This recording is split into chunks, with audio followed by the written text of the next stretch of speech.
Okay, so in my introduction video, the there was only one complaint or one negative thing everyone was saying, and that was that the sound quality was shit.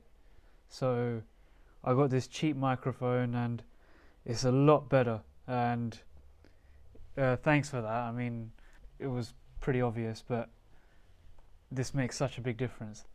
But yeah, this is my first proper video, as in actually has some sort of content or something that I'm going to discuss. And it's going to be about the preponderance of the evidence.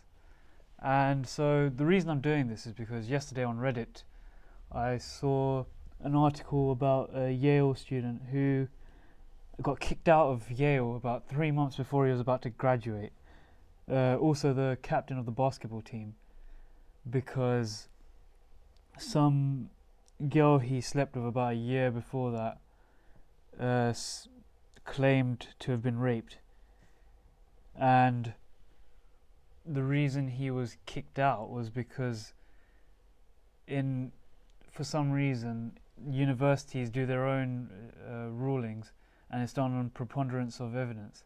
They use preponderance of evidence in non-criminal cases, but in criminal cases they generally use beyond reasonable doubt. So yeah, beyond reasonable doubt, because you don't want to prosecute someone and falsely accuse them of a crime, because it will fuck their life up, which is exactly what this has done. Okay, so what is preponderance of evidence? Because I haven't got to that. So I found this definition on dictionary.law.com, saying the greater weight of the evidence required in a civil, non-criminal lawsuit of the trier of fact, jury or judge without a jury, to decide in favour of one side or the other. This preponderance is based on the more convincing evidence and its probable truth or accuracy, and not on the amount of evidence. Thus, one clearly knowledgeable witness may provide a preponderance of evidence over a dozen witnesses with hazy testimony, or a signed agreement with definite terms may outweigh opinions or speculation about what the parties intended. Now, also preponderance means superiority in weight, force, importance, or influence. Just in case you didn't know, I didn't know what preponderance meant. It's the first time me seeing that word.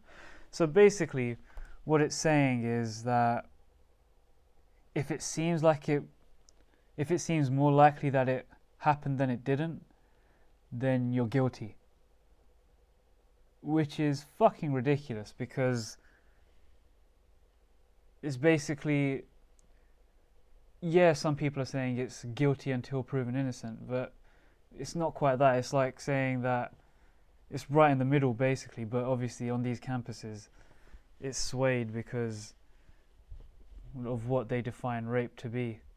Another point is that just the accusation of rape is pretty damaging to a person's reputation. If someone gets accused of rape, even if it's just like some false claim, most people would just automatically distance themselves from that person or shun them, and that's just from an accusation. So that's why you can't really making it easier to convict someone of rape as well. It then encourages more false claims just because you want to get back at someone. And if there's anything that the red pill has taught me about people getting back at others, it's that women love to fucking get their they love to fucking get their revenge. Oh yeah, today so obviously I'm at university and we have Pigeonhole, so I went to my Pigeonhole to like check mail or whatever. Maybe I'd have a delivery. I was waiting for a delivery, it didn't come, but I had this little card in it, and it was something to do with consent. And it's like, really, what the fuck? Like, it's like it reminded me of a story a few years back. It was near the start of one of the academic years, and I was talking to some girl, like just randomly, and a feminist came over. To be fair to the feminist, she was very polite and she was very friendly. So it's not when they talk to you like that, it's fine.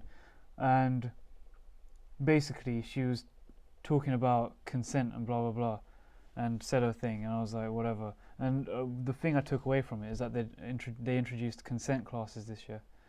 And so then I was talking to the other girl.